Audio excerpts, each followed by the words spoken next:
और आइए अब बात करेंगे वॉरजोन की। बाइडेन के ब्रह्मास्त्र का कूड़ा करने वाली जादुई शक्ति की अब बात करने जा रहे हैं। अब ये जादुई शक्ति क्या है ये समझिए। दुनिया के सबसे अमीर आदमी और अमेरिकी उद्योगपति एलन मस्क ने सोशल मीडिया प्लेटफॉर्म एक्स पर एक मैसेज शेयर किया है, जिसमें उन्होंने अमेरिका के सबसे भरोसेमंद फाइटर जेट F-35 को ही अमेरिकी पायलट्स के लिए खतरनाक बता दिया है। मस्क का ये दावा है कि अब वक्त आ गया है कि F-35 को बदल दिया जाए। अब सवाल ये बना हुआ है कि आखिर मस्क ऐसा क्यों कह रहे हैं, तो ये रिपोर्ट आप देखिए। बाइडेन के ब्रह्मास्त्र का कूड़ा करने वाली जादुई शक्ति का सच।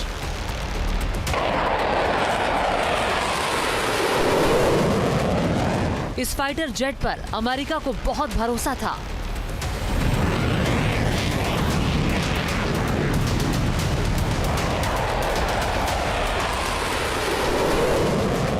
इस फाइटर जेट ने हमास और हिजबुल्लाह को रोका था।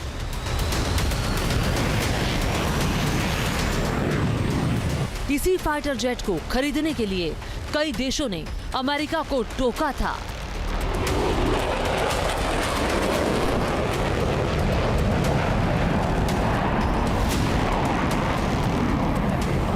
मगर 5-5 युद्ध की दहलीज पर खड़े अमेरिका को इस वक्त बहुत बड़ा झटका लगा है, जिसकी वजह बना है अमेरिका का यही 5वीं पीढ़ी का फाइटर जेट, जिसे अमेरिका का सबसे खतरनाक लड़ाकू विमान माना जाता है, जिसका नाम है F-35।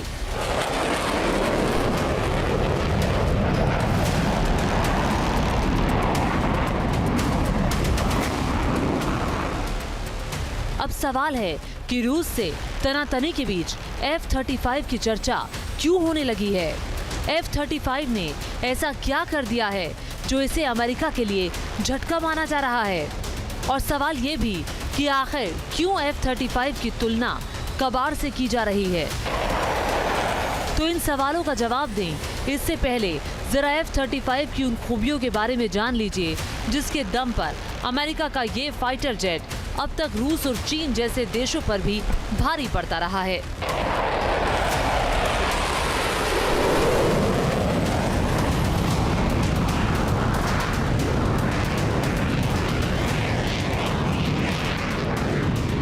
जिसके दम पर इजराइल मिडिल ईस्ट का महाबली बना है। दावा किया जा रहा है कि F-35 न केवल अमेरिका का बल्कि दुनिया का नंबर 1 फाइटर जेट है। ये अगर एक बार पीछे पड़ जाता है तो फिर मौत आने तक पीछा नहीं छोड़ता है।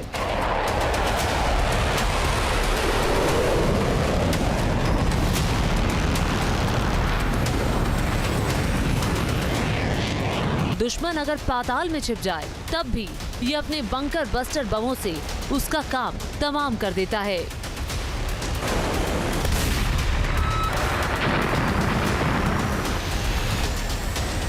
इसकी खासियत ऐसी मानी जाती है कि अमेरिका का ये विमान सुई की नोक जितने टारगेट को भी इंटरसेप्ट कर लेता है, और जासूसी के मामले में तो इसका कोई तोड़ ही नहीं है।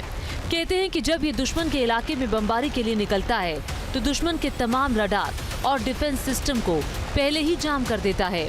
परमाणु बम से हमला करना इसे बहुत ज्यादा खतरनाक बना देता है। सोचिए, इतने एडवांस फीचर से भरे होने के बावजूद पहली बार अमेरिका के इस विमान पर सवाल उठाए गए हैं।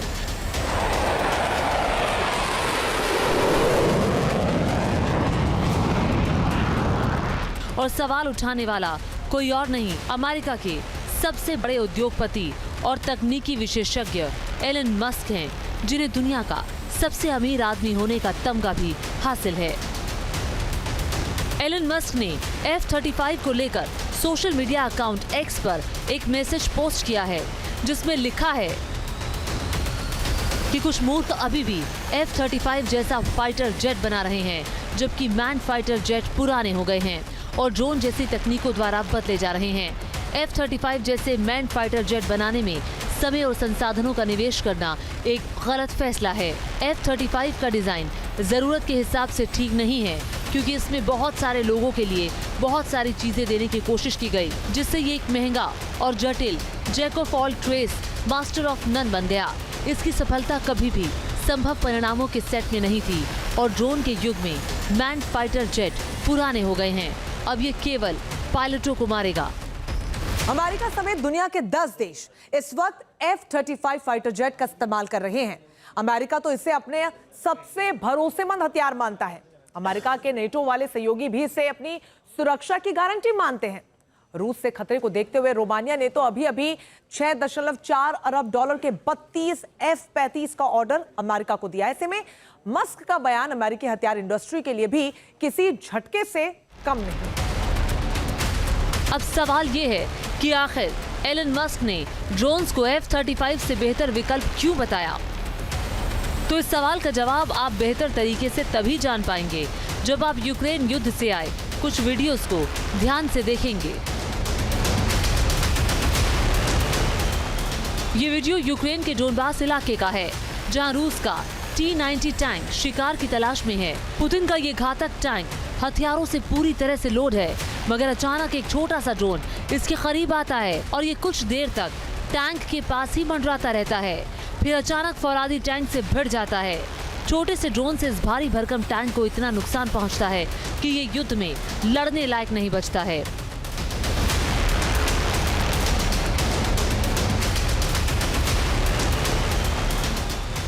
अब दूसरा वीडियो देखिए। दुश्मन की नजर से रूस के कुछ सैनिक बंकर में छिपे थे, मगर यूक्रेन के जासूसी ड्रोन को इसकी भनक लग गई। लाइव लोकेशन ट्रैकिंग सिस्टम का इस्तेमाल करते हुए यूक्रेन की सेना ने इसी आत्मघाती ड्रोन से रूस के सैनिकों पर हमला बोल दिया।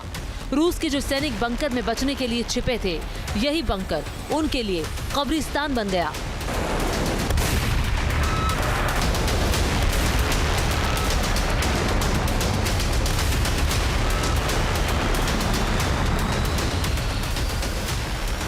ड्रोन अटैक का ये तीसरा वीडियो भी बहुत ज्यादा चौंकाने वाला है, क्योंकि इसमें अमेरिका का हिमार्स रॉकेट सिस्टम रूस के ठिकानों पर बमबारी की फिराक में था।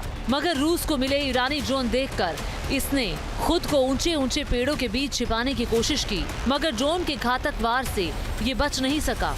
रूस ने आत्मघाती ड्रोन शाहिद 136 का इस्तेमाल करके इसे मिट्टी में मिला दिया।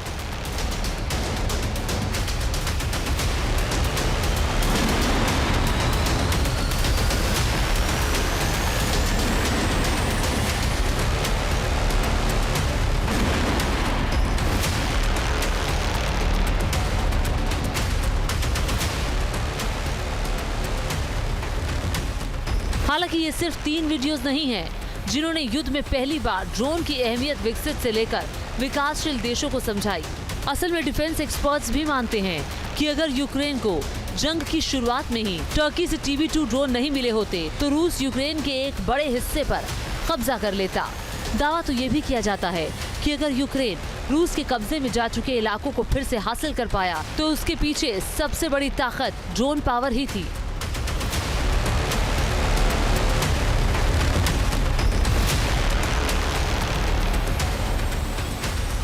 क्योंकि यूक्रेन को नाटो से मिलने वाले इन छोटे छोटे ड्रोन्स ने ही रूस के बड़े बड़े हथियारों को तबाह कर दिया। यहाँ तक कि दावा तो ये भी किया गया कि यूक्रेन ने ड्रोन हमला करके रूस के एडवांस डिफेंस सिस्टम S-400 तक को फूंक डाला। बताते हैं कि यूक्रेन की ड्रोन पावर जब रूस के भारी भरकम हथियारों पर भारी पड़ने लगी तो पुतिन ने भी ईरान से आत्मघाती ड्रोन्स की खेप मंगवाई, जिसके बाद रूस यूक्रेन युद्ध में बढ़त बना पाया।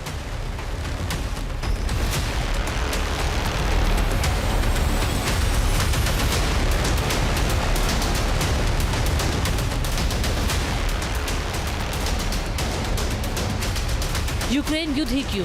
अमेरिका ने अपने कट्टर दुश्मन ईरान के पूर्व कमांडर कासिम सुलेमानी को मारने के लिए भी ड्रोन का ही इस्तेमाल किया था। ईरान को इसकी भनक तक नहीं लगी और अमेरिका ने बगदाद एयरपोर्ट के पास MQ-1 प्रेडेटर ड्रोन से हमला करके उसे मार गिराया। अमेरिका ने ऐसी ही मौत अल कायदा चीफ अल जवाहिरी को दी थी, जिसे उसके घर में ही MQ-9 रिपर ड्रोन से हमला करके मार डाला। गाजा युद्ध में भी इजराइल ड्रोन्स का खूब इस्तेमाल कर रहा है।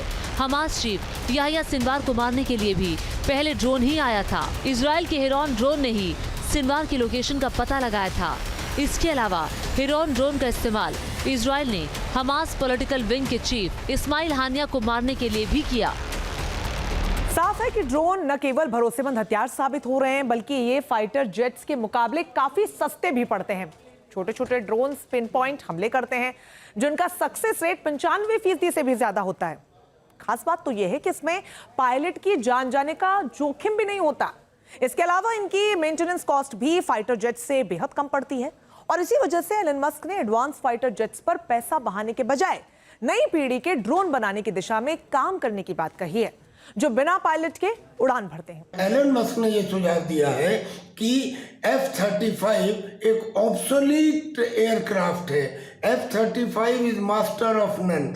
इसके पीछे आधार ये है कि F-35 में जितना पैसा लगता है, जितना वो महंगा है, उसके मुताबिक रिजल्ट नहीं आते, जबकि उससे कई गुना ज़्यादा ड्रोन के इस्तेमाल से रिजल्ट आते हैं और ड्रोन में नुकसान भी आदमी का, जान का, सोल्जर का कम से कम होता है। लिहाजा ये एक विचारधारा अमेरिका से प्रारंभ हो चुकी है कि जो फाइटर एयरक्राफ्ट हैं उनका रोल अब डेक्लाइन पे है और ड्रोन्स का रोल अब एक्सेलरेट होगा। आपको बता दें कि अमेरिका इस वक्त 5वीं पीढ़ी के 2 सबसे खतरनाक फाइटर जेट्स का इस्तेमाल कर रहा है। इसमें पहला है F-22 रैप्टर और दूसरा F-35। F-22 रैप्टर के बारे में दावा किया जाता है कि इसका रखरखाव इतना महंगा है कि अमेरिका जैसा अमीर देश भी इसका खर्च नहीं उठा पाया और F-22 रैप्टर कबाड़ा बनने के कगार पर पहुंच चुका है। मजबूरी में अमेरिका को इसे F-35 से रिप्लेस करना पड़ा। हालांकि F-35 की महंगी उड़ान का खर्च उठाना भी हर देश के बूते की बात नहीं है।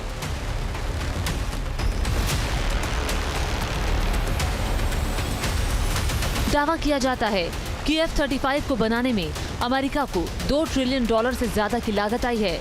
इसके अलावा इसके एडवांस कार्यक्रम पर भी अमेरिका को $6.5 अरब का खर्चा करना पड़ा। दावा है कि एक F-35 जब तक अमेरिकी वायुसेना में अपनी सेवाएं देता है, तब तक इसके रखरखाव पर $84 अरब का खर्च आता है। एलन मस्क अमेरिका की नई सरकार में वित्तीय कमेटी के अहम सदस्य हैं, जिन्हें सरकार के बजट में $2 ट्रिलियन बचाने का जिम्मा सौंपा गया है। बस यही वजह है कि मस्क ने ट्रम्प के शपथ ग्रहण से पहले ही खर्चों में कटौती वाले अपने टारगेट फिक्स कर लिए हैं। पक्की बात है कि अगर अमेरिका एलन मस्क की बात मानते हुए F-35 के बजाय ड्रोन प्रोग्राम को और ज्यादा एडवांस बनाने की दिशा में काम करता है, तो भविष्य का युद्ध पूरी तरह से मानव रहित हो सकता है।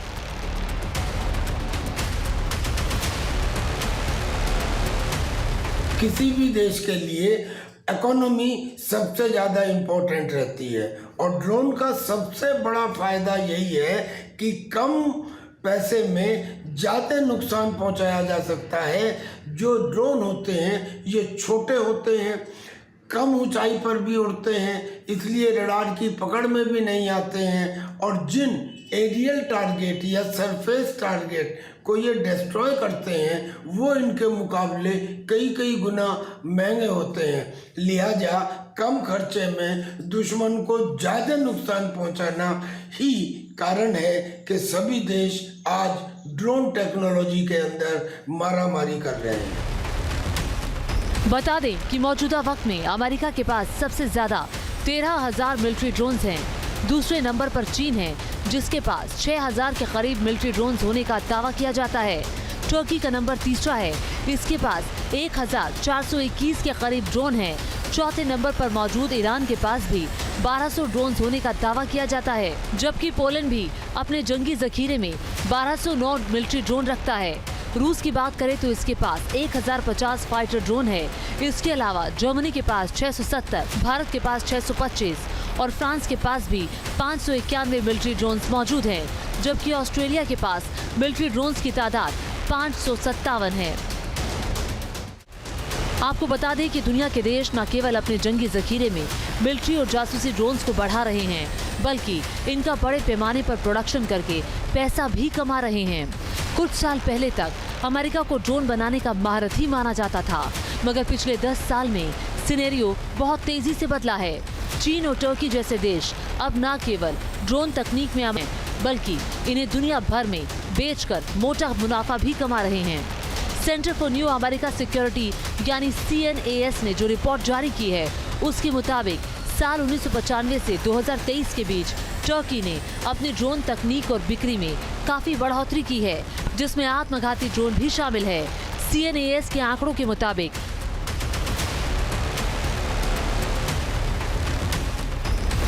दुनिया के देशों को 65% ड्रोन्स की सप्लाई अब टर्की कर रहा है, जबकि चीन की हिस्सेदारी इसमें करीब 26% की है। अमेरिका की बात करें तो अमेरिकी ड्रोन्स की डिमांड दुनिया में अब 8% की रह गई है, जबकि 1% ड्रोन्स की सप्लाई फ्रांस और जर्मनी जैसे देश भी करते हैं। खैर, उद्योगपति एलन मस्क ने अगर अमेरिका में ड्रोन तकनीक को बढ़ावा देने की बात कही है तो यकीनन ये आंकड़ा भी उनके दिमाग में जरूर रहा होगा, क्योंकि युद्ध के मैदान में ड्रोन एक ऐसा हथियार बन चुका है, एक गेम चेंजर की भूमिका निभा रहा है।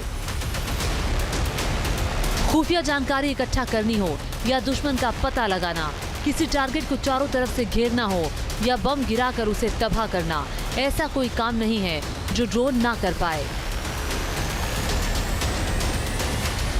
सबसे अहम बात यह है कि ड्रोन के युद्ध में आने से डिफेंस सिस्टम की पोल खुल गई है। साफ हो गया है कि ये डिफेंस सिस्टम बड़ी बड़ी मिसाइलों या फाइटर जेट्स को तो इंटरसेप्ट कर सकते हैं, मगर छोटे मिलिट्री ड्रोन्स को रोक पाना इनके लिए भी मुश्किल है। Team news nation. News nation अब व्हाट्सएप पर खबरों की ताजा अपडेट के लिए न्यूज़ नेशन के इस QR कोड को स्कैन करें।